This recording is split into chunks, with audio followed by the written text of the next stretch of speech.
Assalomu alaykum hurmatli anglag'uvchilar.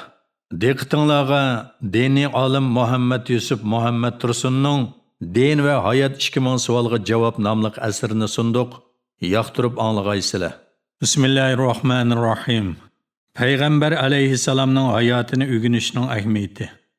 Alloh taolo insonlarni yer yuziga paydo qilib qolmasdan, ularning dunyoda baxtli hayot kechirishi va keyin Allohning dargohida yaxshi oqibatlarga erishib saodatmanlardan bo'lish uchun ularni to'g'ri yo'lga yetaklasin deb insonlarning orasidan tanlab, ularga payg'ambarlarni avatdi.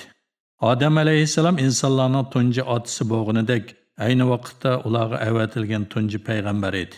Odam alayhissalomning dini kishilarni Allohga ibodat qilishga chaqiradigan aqdin edi.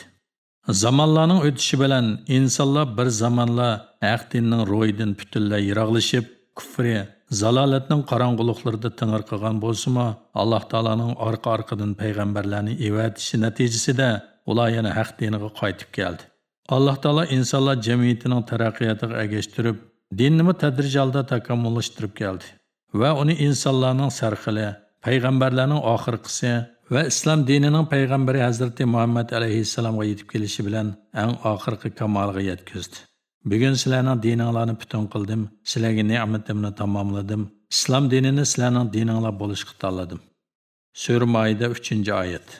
Payg'ambarimizning hayotini, ish izlarini, Alloh taolaning ulug' dinini insonlarga yetkazish yo'lida elib borgan jafoliq kurashlarini to'liq o'rganib, uningga haqiqiy ravishda ergashish va uningga chin ko'nglidan muhabbat bog'lab, samimiy suyish, men musulmonman degan har bir kishi uchun oldingi farzlarning biri.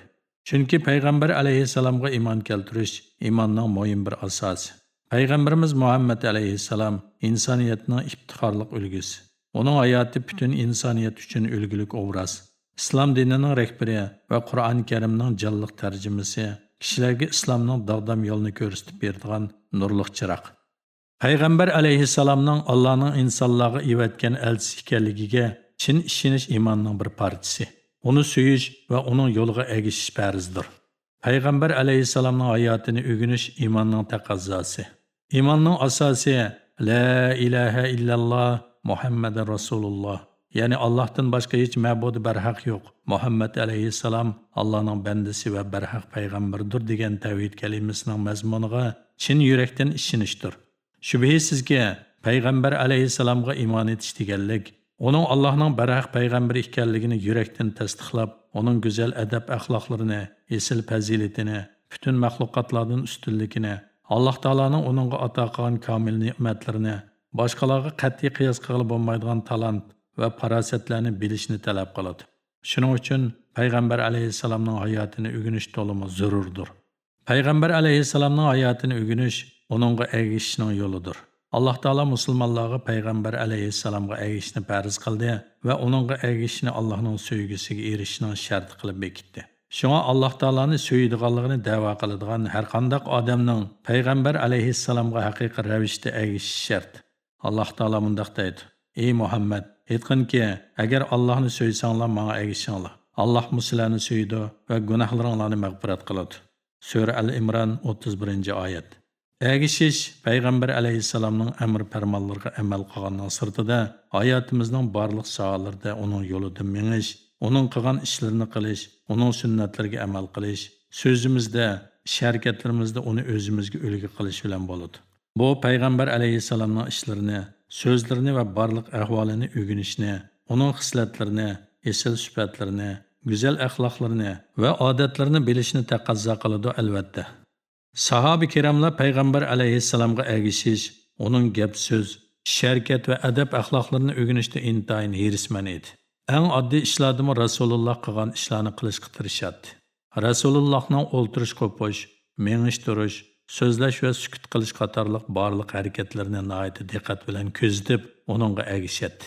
Hatto ular din bilan munosabati bo'lmagan odatlik ishlardimi payg'ambar alayhissalom yaxshi ko'rgan narsani yaxshi ko'radi va u yoqtirmagan narsani yomon ko'radi. Hazrati Anas radhiyallohu anhudan mundaq rivoyat qilindiki, bir kuni bir odam Rasulullohni tamoqqa chaqirib edi. Rasululloh uning uyiga bordi. Sohibxon uning oldiga arpa nini bilan kavo to'g'ralgan sho'rpa qo'ydi.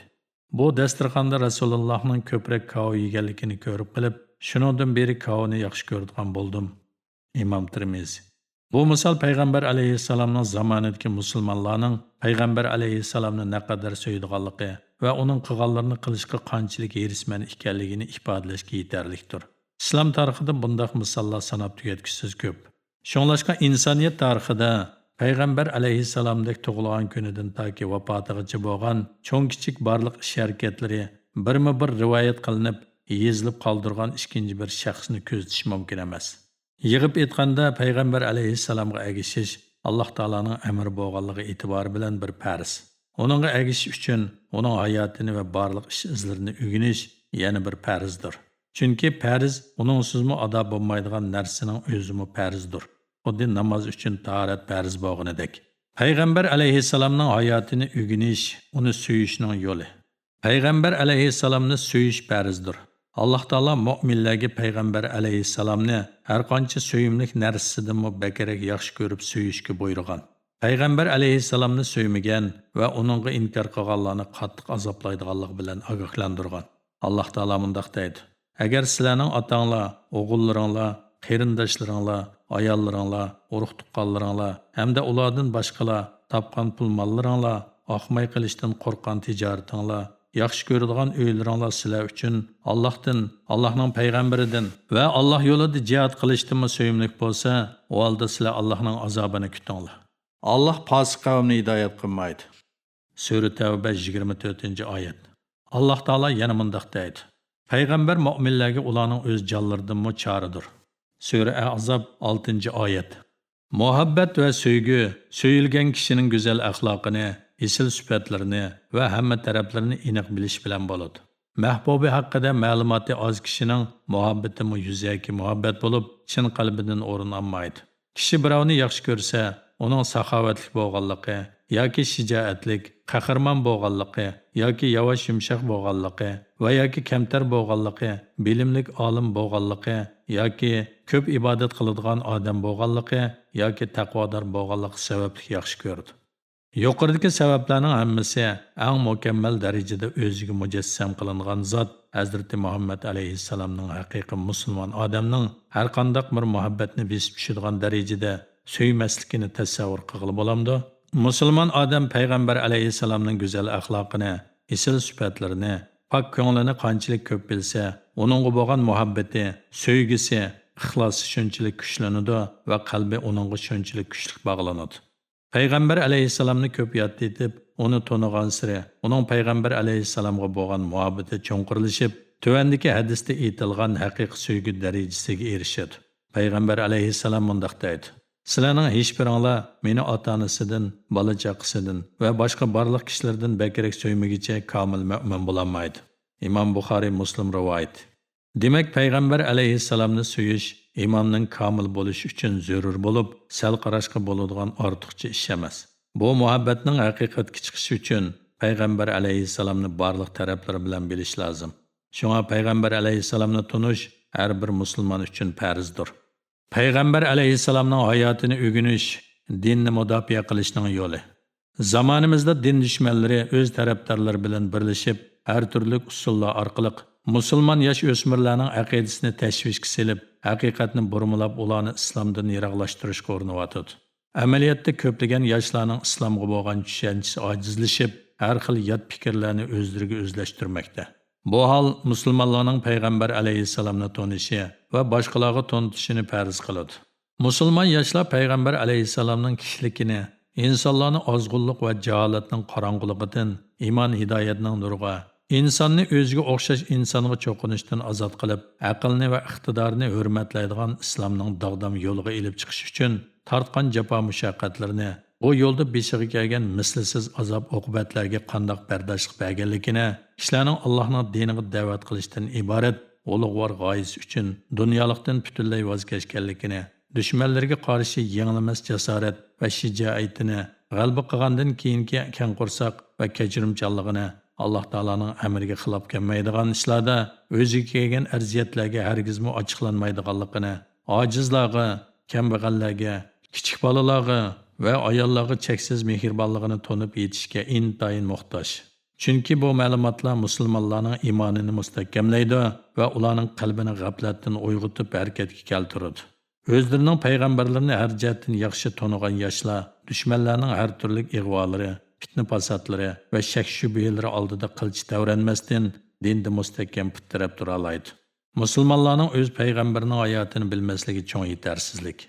Ashhadu an la ilaha illalloh va ashhadu anna Muhammadan abduhu va rasuluh. Allohdan boshqa barhaq iloh yo'qligiga va Muhammad alayhissalomning Allohning bandasi va barhaq elchisi ekanligiga guvohlik beraman degan shahodat kalimasini dilidan tasdiqlab, "Men Muhammad alayhissalomning ummatiman" deydigan har bir musulmon suyimli payg'ambarimizning ish izlarini o'rganib, o'zining barliq ish harakatlarini uning go'zal ish izlari bilan bezishi kerak. Shunda qilgandilar musulmonlar o'zlarining payg'ambar alayhissalomga ummat bo'lganligidan faqirlanib, beshini ustun ko'tara oladi. O'zining bu ulug' payg'ambarga ummat bo'lganligidan intayin suyunib, xuddi Ahmad Yasaviydek bu davlat shon sharaf bizga yetmasmi? Bizni Muhammad ummat qildi emasmi? deydigan qanoatga kelalaydi.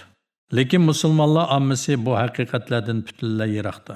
Dunyoda 1 milliard 800 million musulmon borligi ma'lum.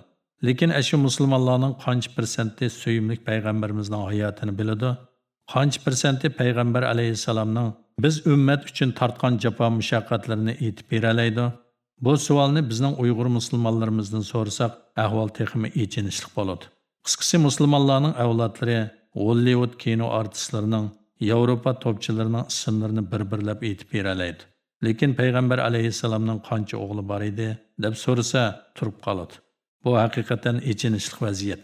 Turklarning boshlang'ich maktab o'quvchilari Türkiye Cumhuriyeti'nin qurg'uvchisi Mustafa Kemal Atatürk'ni va uning butun ish izlarini, Pokistonlik o'smirlar Pokiston Islom Cumhuriyeti'nin qurg'uvchisi Qoid Azamning hayotini, Hindistonliklarning bolalari Gandining ish izlarini to'xtab qolmasdan yodisiga aytib beralgan yerda musulmonlarning bolalari koinotning faqri, insoniyatning yagona ulgusi bo'lgan Hazreti Muhammad alayhissalomning tarjimonini bilmasa, bu ichinishlik emasmi? Hozirgi zamonda musulmonlarning beshiga kelgan musibatlarning hammasini musulmonlarning o'z payg'ambarini yaxshi tonimaganligidan ko'rish mubolag'a qilganlik bo'lmasi kerak. Chunki bu dinni ilib kelgan va uni talabga loyiq holda yashinib voyaga yetkazgan yo'lboshchisini tonimagan odam bu dinning xarakterini bilmaydi. O'zi e'tiqod qilayotgan dinning xarakterini bilmagan odam uni turmushida yashinta olmaydi. Dünya ve ahiretlik baxt saadetke kepillik qilgan dinni turmushimizda yashitolmagan odamning bu dinning yaxshiliklaridan mahrum qilib baxtsizlikka uchraydiganligi aniq. Islomdan burungi vaziyat. 968-savol. Islom dini kelishdan burungi arab jamiyati qanday edi? Javob. Islomdan burungi arab jamiyati qabila sistemasini asos qilgan bir jamiyat bo'lib, kuchliklarning so'zi o'tadigan, qabilalar o'rtasida urush jidallar bo'lib turadigan, adolatdan yiroq ayollar kamsitildigan bir jamiyat edi. Islomdan burungi arablarning diniy e'tiqodi. 969-savol. Islomdan burungi arablarning diniy e'tiqodi qanday edi? Javob. Islomdan burungi arablar har xil dinlarga e'tiqod qiladigan bo'lib, ular tuvandikilar. Birinchi, Allohga ibodat qiluvchilar. Ikkinchi, mushriklar. Uchinchi, yulduzlarga cho'qinuvchilar. To'rtinchi, yahudilar. Beshinchi, xristianlar. 970-savol. Allohga ibodat qiladigan arablar qaysilar edi? Javob. Arablar aslida hammasi Ibrohim alayhissalomning bir Allohga e'tiqod va ibodat qilishini asos qilgan haq dinda edi. Keyincha zamonlarning o'tishi bilan arablarning mutlaq ko'p sonligi haq dindan ayrilib qolib, butlarga cho'qinishga o'tib ketgan bo'lsa-mu, intayin oz sondagi kishilar Allohning bir ekanligiga va sherigi yo'qligiga e'tiqod qiladi. Butlarga cho'qinmaydi va ibodatlarni o'zlari bilgancha qiladi. Bular Hanafiylar deb ataladi. 971-savol. Mushrik arablar qaysilar edi? Javob. Mushrik arablar butlarga cho'qinish orqali Allohga yetishni da'vo qiladigan butparastlar bo'lib, Ka'bani ulug'lash, haj va umr qilish, hojilarga xizmat qilishga o'xshagan Ibrohim alayhissalomning dinidan qolgan ba'zi odatlarni saqlab qolgandan boshqa butunlay yo'ldan chiqqan ozg'unlar edi. 972-savol. Yulduzlarga cho'qinadiganlar qaysi arablar edi? Javob. Yulduzlarga cho'qinadigan arablar İbrahim alayhissalomning asli dinidan chiqib, yulduzlarni iloh qilib olganlar edi. Arablarning mutlaq ko'p sonligi har xil xurofot va jaholiyat davrida yashaydi. 973 savol. Jaholiyat davri degan nima? Javob. Jaholiyat davri ilm ma'rifatdan butunlay yiroq, ilohiy ta'limotlardan butunlay uzilgan, xurofot ichidagi vaqtlar deganlikdir. 974 savol. But degan nima? Javob. But insonlar cho'qinish uchun tosh, tuproq va yog'ochga o'xshash narsalardan, hatto yeydigan taomlardan yasab chiqqan haykallardir. 975 savol. Mushriklar Allohga ishonamdi? Javob. Mushriklar Allohning yaratquchi iloh ekanligiga e'tiqod qiladigan, faqat butlarni Allohga yaqinlik izlashda vosita qilib olgan va ibodatlarda ularni Allohga sherik qilib qo'shib olganlardir. Muhammad alayhissalomning dunyoga kelishi va bolalik davri. 976 savol. Muhammad alayhissalom qachon dunyoga kelgan? Javob. Muhammad alayhissalom milodining 571-yili 20-aprel pil yili Rabiul Avval oyining 9-kuni, yana bir rivoyatga ko'ra 13 kuni dushanba kunlikda hozirgi Saudiya Arabistonining Makka shahridagi Quraysh qabilasining eng munavvar oilasi bo'lgan Hashim oilasida dunyoga kelgan. 977 savol. Muhammad alayhissalom arablarning qaysi qabilasidan edi? Javob. Payg'ambarimiz Muhammad alayhissalom İbrahim alayhissalomning naslidan bo'lgan eng kuchli arab qabilasi Quraysh qabilasidan kelgan. 978 savol. Muhammad alayhissalomning ota-onasining ismlari nima? Javob.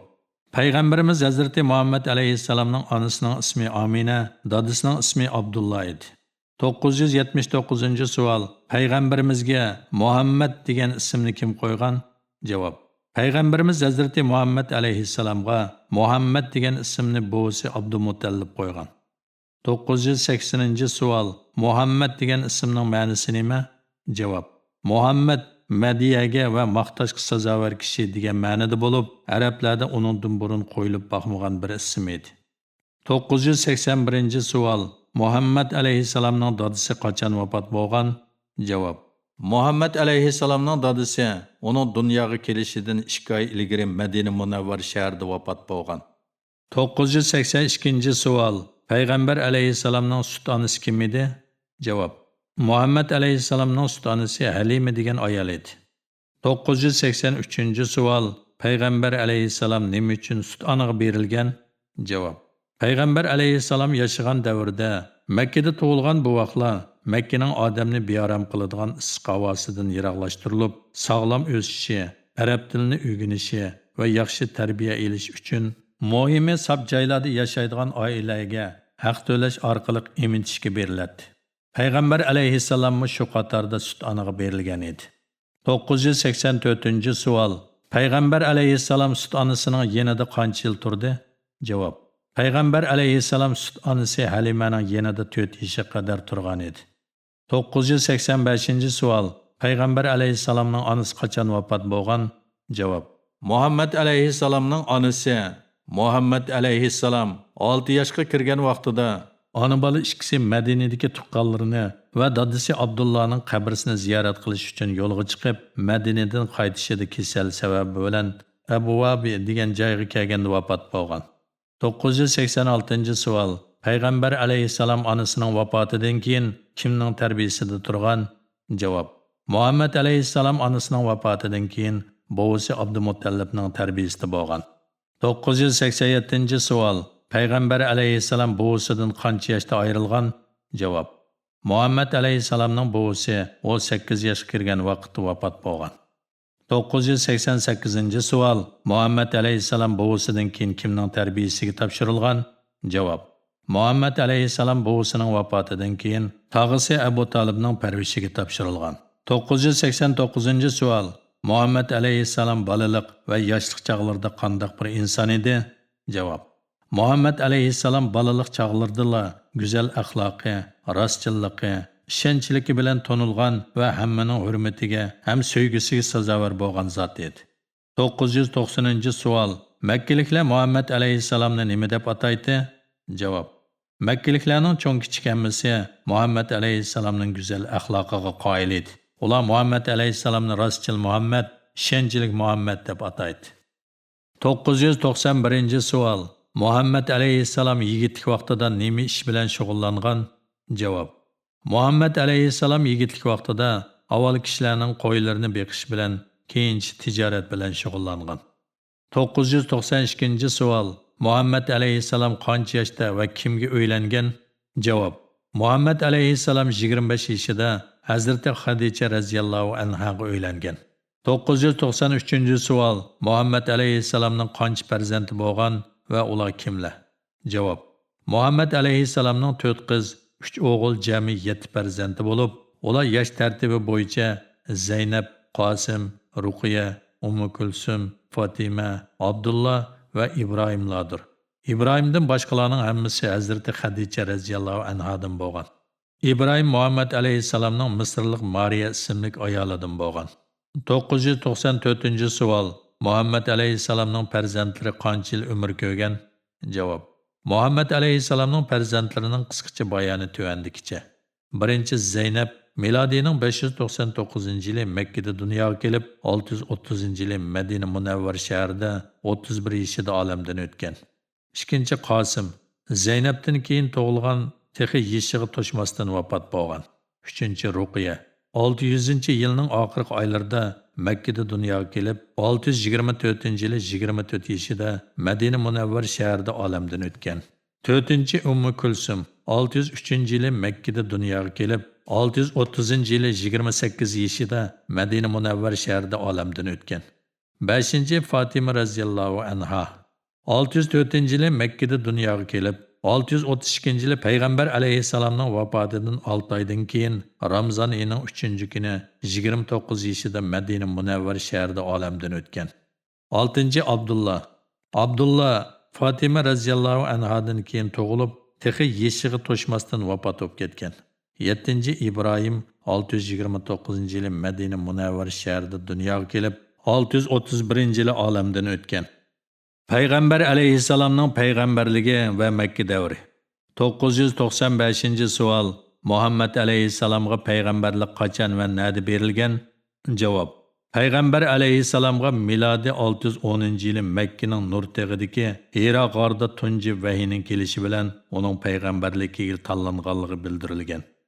996-savol. Muhammad alayhissalomga payg'ambarlik kelganda u qancha yoshda edi? Javob. Muhammad alayhissalomga payg'ambarlik kelganda u 40 yoshda edi. 997-savol. Muhammad alayhissalomga uning payg'ambar bo'lganligini kim bildirgan? Javob. Muhammad alayhissalomga uning payg'ambar bo'lganligini Jibril ismli farishta bildirgan. 998-savol. Muhammad alayhissalom Hiro g'origa nima uchun chiqqan? Javob. Muhammad alayhissalom kichigidan boshlab qavmning buzuq e'tiqod va xato tushunchalarga, ularning butlarga cho'qinishiga qarshi edi. Jamiyatdagi adolatsizlik va axloqsizliklardan ichinatdi. Yeshi 40 ga yiqilishi bilan bir qancha kunlik yemak ishmagin elib olib, Makkaning Nur tog'idagi Hiro g'origa berib, Allohning koinotdagi go'zal san'atlari va qudrati ustida tafakkur qilishni, Allohga o'zi bilgancha ibodat qilishni odat qilgan edi. 999-savol. Muhammad alayhissalom payg'ambar bo'lib, qancha yil yashagan va bu jarayonda nima ishlarni qilgan? Javob. Muhammad alayhissalom payg'ambar bo'lib 23 yil yashagan. U Makkada avval 3 yil yoshirin, keyin 10 yil oshkora, jami 13 yil islom da'vatini tashviq qilish bilan mashg'ul bo'lgan. Keyin Makka mushriklarining haddidan oshgan jabr zulmlari tufaylidan Allohning buyrug'i bilan Makkani tark etib, Madinaga hijrat qilib berib, o joyda yana hayotining oxirigacha to'liq 10 yil islom da'vati ilib borgan. 1000-savol. Payg'ambar alayhissalomga tunji tushgan oyatlar qaysilar va islom dinining birinchi amri nima edi? Javob. Payg'ambar alayhissalomga tunji tushgan oyatlar Alaq surasining 5dan 5 oyat edi. Islom dinining birinchi amri o'qish va o'rganishga buyurish edi. Shunga tunji vahiy yaratgan Parvardigoringning ismi bilan o'qi degan buyruq ro'yi bilan boshlangan. 1001-savol. Tunji qitim musulmon bo'lganlar kimlar edi? Javob. Muhammad alayhissalomga kelgan islom dinini qabul qilib, tunji qitim musulmon bo'lgan shaxs Muhammad alayhissalomning ayoli Hazrat Xadicha. Uningdan keyin Muhammad alayhissalomning do'sti Abu Bakr, tog'asining o'g'li Ali, xizmatchisi Zayd qatorliq 4 kishi edi. Islom da'vatining boshlanishi. 1002-savol. Muhammad alayhissalom islom dinini dastlab qanday tashviq qildi? Javob. Payg'ambar alayhissalom islom dinini dastlabda 3 yil yoshirin holda tashviq qilib, uni tarqitishga tirishdi. 1003 savol. Muhammad alayhissalom islom dinini qachondan beri oshkora tashviq qilishga o'tdi? Javob. Muhammad alayhissalom islom da'vatini uningga Qur'on Karimning Hijr surasidan 94-oyati tushib, "Sana buyurganni oshkora o'ttirg'i qo'ygin" deb amr qilgandan keyin islom dinini ochiq-oshkora tarqitishga boshlagan. 1004-savol. Makkaliklar islom da'vatiga qanday muomala qildi? Javob. Makkaliklar islom da'vatiga qarshi chiqdi. Muhammad alayhissalomning payg'ambar ekanligini qabul qilmadi. 1005-savol. Makkalik mushriklar payg'ambar alayhissalomga va tunji musulmonlarga qanday muomala qildi? Javob. Makkalik mushriklar tunji musulmonlarga har turli qiyin qistoqlarga elish orqali ularni islomdan yenishga zo'rladi. Muhammad alayhissalomga bo'lsa qo'ldan kelgan haqorat va dushmanliklarni qildi. Musulmonlarning Habashistonga qilgan hijrati. 1006-savol. Musulmonlar nima uchun Habashistonga hijrat qilgan? Javob. Makkalik mushriklarning haddidan oshgan javr zulmlari va inson qalbidan chiqqan vahshiy qiynashlari sababli tunji musulmonlar o'zlarining dinini saqlash yo'lida Habashiston hozirgi Etiopiya zaminiga hijrat qilishga majbur bo'lgan. 1007-savol. Musulmonlar Habashistonga tunji qitim qachon va qancha kishi hijrat qilgan? Javob. Musulmonlar Habashiston zaminiga tunji qitim 615-yili 4 ayol 11 er bo'lib, jami 15 kishi hijrat qilgan edi. 1008-savol. Musulmonlarning Habashiston zaminiga ikkinchi qitimlik hijrati qachon bo'lgan? Javob. Musulmonlar Habashiston zaminiga ikkinchi qitim 616-yili 13 ayol 77 er bo'lib, jami 90 kishi hijrat qilgan. Musulmonlarning muasirasi.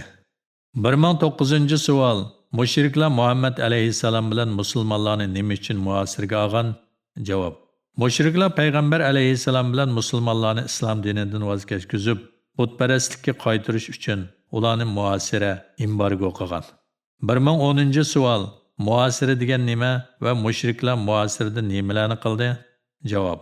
Muasira atrofni qo'rshash degan ma'noda bo'lib, mushriklar musulmonlarni islom dinidan yondirish uchun ularni Makkaning Shey va ahli degan yerida 3 yil qamab olib, Makkaliklarning musulmonlar bilan butun aloqasini uzib tashlab, ularning musulmonlarga bir narsa setishi, elishi, qudubojlik munosabat qurishi, hatto so'zlashishini chekildi. Musulmonlarning boshqa joylardan ochliq, yemak-ichmak va kiyim-kecha qatorliq ehtiyojli narsalarni keltirish yo'llarini to'sib oldi. 1011-savol. Muhammad alayhissalom uchun eng qayg'uli yil qaysi edi? Javob. Payg'ambar alayhissalom uchun eng qayg'uli yil 620-yil bo'lib, bu yilda uni dushmanlarning suiqastlaridan qo'g'dab, uning tashqi mudofaa kuchi hisoblanadigan tog'isi Abu Talib bilan uningga hamisha tasalli berib, uning kuchiga kuch qetib kelgan va ichki mudofaa kuchi hisoblangan vafodor ayoli Hazrati Xadicha radhiyallohu anhaning orqa-orqadan vafot bo'lishi edi. Payg'ambar alayhissalom bu ikki kishining vafotiga qattiq qayg'urgan edi. Shunga bu yil islom tarixida qayg'uli yil deb atalgan. Isro va Miraj. 1012-savol. Isro, Miraj degan nima? U qachon bo'lgan? Javob. Isro kechada safar qilish, Miraj o'rlash degan ma'noda bo'lib, u payg'ambar alayhissalomning eng chong mo'jizalaridan biridir. U payg'ambar alayhissalomning beshiga kelgan og'ir kunlar sababli uningga tasalli qilish uchun bo'lgan. Isro Mirajning bo'lgan vaqti to'g'riliq ixtiloflar bor. Eng ishonchli rivoyatlardan ko'ra, Isro Miraj payg'ambar alayhissalom Madinaga hijrat qilishdan 1,5 yil ilgari qamariya oylaridan Rajab oyining 27-kechasi bo'lgan. 1013-savol. Isro Miraj mo'jizasi qanday bo'lgan? Javob. Alloh taolaning qudrati bilan payg'ambar alayhissalom Jibril farishtaning hamrohligida Falastindagi Masjidi Aqsoga elib kelingan. Ondan o joydan yuqori ufqqa o'rlab 7-osmonga qadar chiqqan va bu joyda Alloh taolaning ilohiy sir asrolaridan ajoyib ishlarni ko'rgan. 1014-savol. Payg'ambar alayhissalomga Mirajda nimalar bildirilgan? Javob. Payg'ambar alayhissalomga Mirajda tuvandikilar bildirilgan. 1. Musulmonlarga kunda 5 vaqt namoz o'qishning farz bo'lganligi. 2. Allohga sherik keltirmagan musulmonning gunohi bo'lsa, uning jazosini tortib olib, oxiri cho'qim jannatga kiradiganligi. 3. Baqara surasining Amana rasulu bima unzila ilayhi min robbi val mu'minun din kafirina g'icha bo'lgan oxirgi 2 oyati bildirilgan edi. 1015-savol. Payg'ambar alayhissalomning Isro Mirojdan boshqa mo'jizalari qaysilar? Javob. Payg'ambar alayhissalomning ko'plagan mo'jizalari bo'lib, ularning mashhurlari birinchi, mushriklarning talabiga asosan oyning ikkiga bo'linib ko'ringanligi. Ikkinchi, bo'ron va ko'zga ko'rinmaydigan qushning Muhammad alayhissalomga yordam qilganligi. Uchinchi, Muhammad alayhissalomning hijrat asnosida uningga farishtalarning yordam qilganligi. To'rtinchi, Muhammad alayhissalomning barmoqlarining orasidan suv chiqqanligi. Beshinchi, Muhammad alayhissalom uchun yog'ochning yig'ilganligi. Oltinchi, oz tomoqning payg'ambar alayhissalomning duosi bilan ko'p kishini to'ydirganligi. Yettinchi, Qatada ismli bir sahobaning qardan chiqqan bir ko'zning Muhammad alayhissalomning silab qo'yishi bilan shifo topganligi va boshqalar. Muhammad alayhissalomning eng chong va mangulik davom qiladigan mo'jizasi Qur'on Karimdir. Aqaba bay'atlari.